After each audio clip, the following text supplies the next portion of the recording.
Hello everyone, welcome back. In this video, I want to talk about using the quadratic formula to help us solve quadratic equations. And this video is really going to have an emphasis on just the mechanics of using this quadratic formula and simplifying the radical expressions that are involved.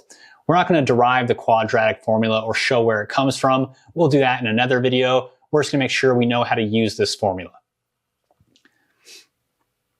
All right, but of course we have to state the quadratic formula before we use it. And so the quadratic formula allows us to find solutions to certain types of quadratic equations.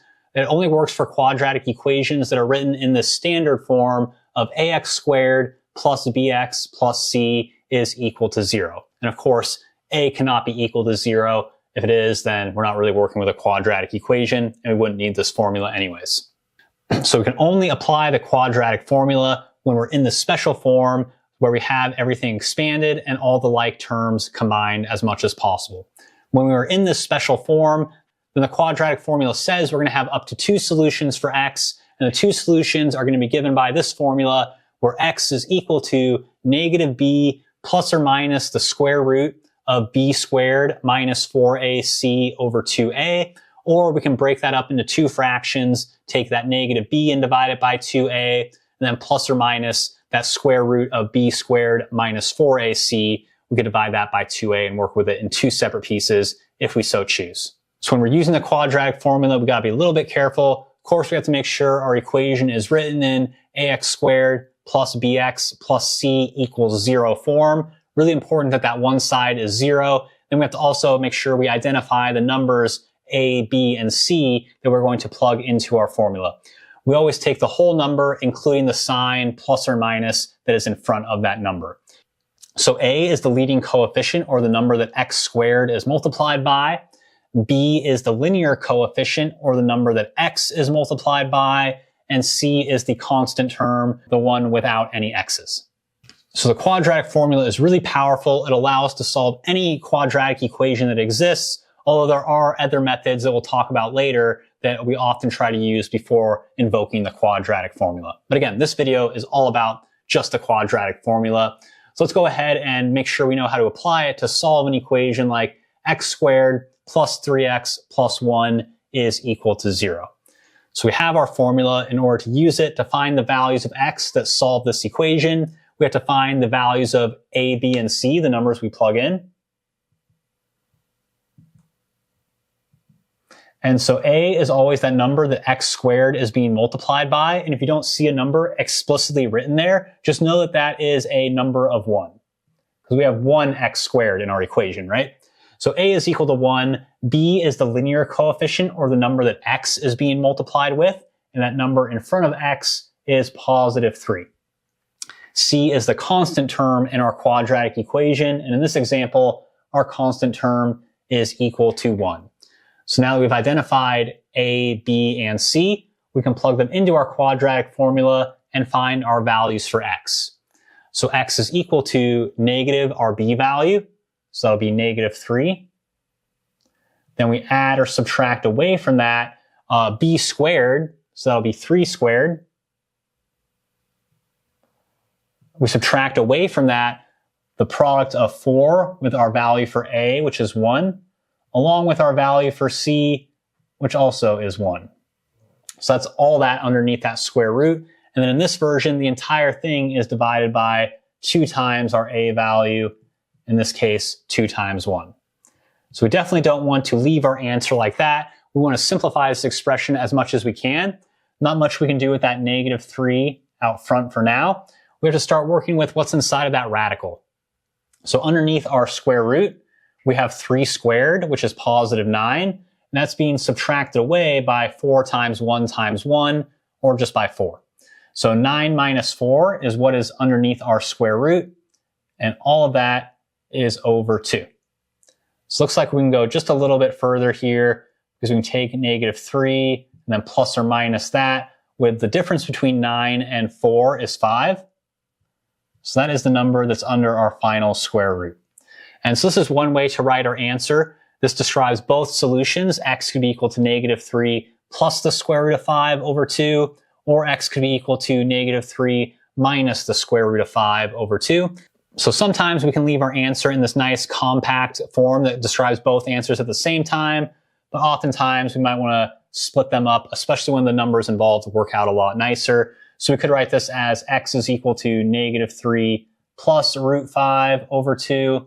That is one of our solutions for x that solves the original equation. Or we could do -3 minus the square root of 5 over 2. That would be the second different solution to our original equation. All right, everyone, so here I have another example of solving a quadratic equation. Here we're starting with 2x squared minus 5x equals +3. And so if we want to use the quadratic formula to help us find the solutions to this equation, we got to be careful. We can't jump right in and find our a, b, and c values. We have to make sure our quadratic equation is in that proper form. And so that proper form requires that one side of our equation is equal to 0 and everything else is on the other side with all the terms combined together. And that's not the case here because our constant term is on the right-hand side. So to get started, we have to actually rewrite our equation by subtracting that constant term from each side. So the version of our equation for which the quadratic formula will actually apply is written as 2x squared minus 5x minus 3 is equal to 0. Now that we have our equation written in that standard form, we can identify our a, b, and c values. A is our leading coefficient, that number x squared is multiplied by, that is 2. B is our linear coefficient, the number that x is multiplied by, and that's -5. And c is our constant term, which we now see is -3. If we had worked with our equation in that original form, we might have misidentified c as being +3, which would mess up our entire answer once we get into using the actual formula.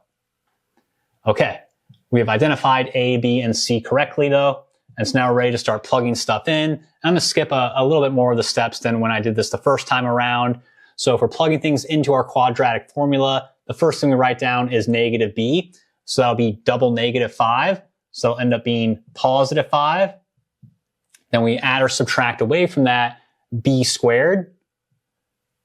And so we could write -5 squared, but we also know that when we square -5, we get 25. So let's just kind of start our simplification along the way as we plug stuff in. So b squared, -5 squared is +25. I always like to be careful for the -4ac part though. So we have the -4 that is independent of a, b, and c. Then we have our a value of 2 in this example, followed by a c value of -3. Okay, so that is the numerator of our quadratic formula, but we can't forget the denominator. We have to divide it by 2 times our a value. Our a value is 2 in this case, and 2 times 2 is going to give us 4. So x is equal to 5 plus or minus the square root of 25 minus 4 times 2 times -3 all over 4. Let's see if we can simplify that and make it look like some numbers that are easier to digest. So when it comes to simplifying our answers out of the quadratic formula, we almost always start by simplifying that stuff underneath our square root. And so look, we have to be careful here because we have a product involving a double negative. So -4 times 2 is -8, but -8 times -3 is +24. So underneath our square root, we don't have 25 minus 24. We actually have 25 plus 24. And can't forget that all this is still over 4.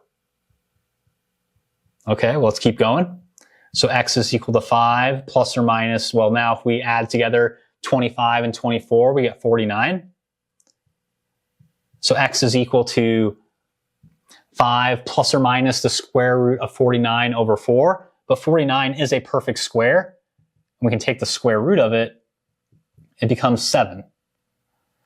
So after doing that, our answers are looking much, much nicer now. 5 plus 7 over 4 or 5 minus 7 over 4. Well, if we do x equals 5 plus 7 over 4,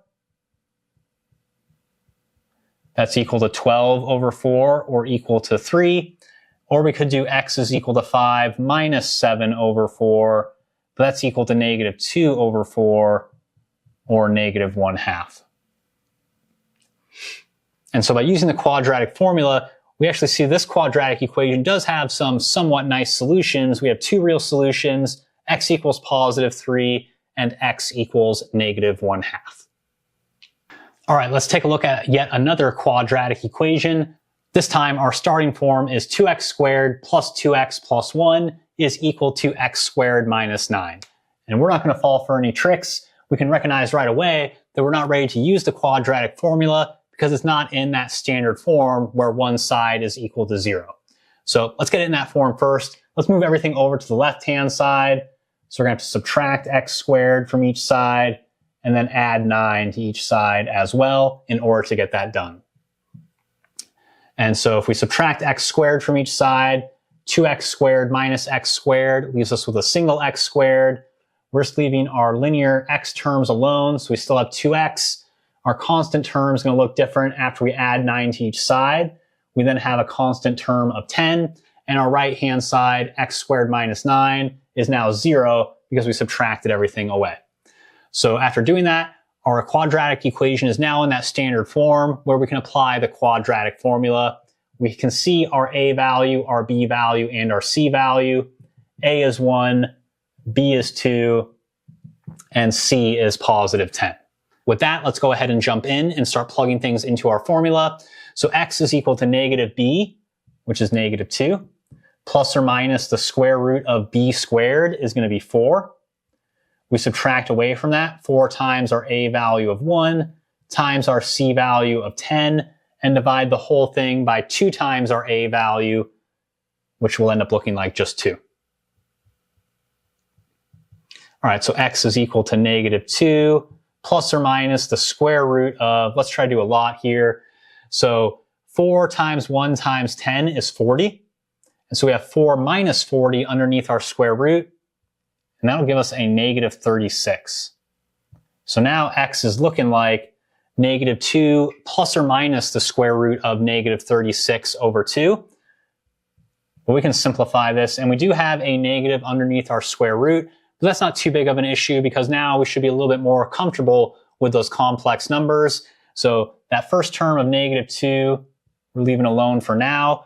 But we can actually simplify the square root of negative 36. That should simplify to just 6 times the imaginary unit of I.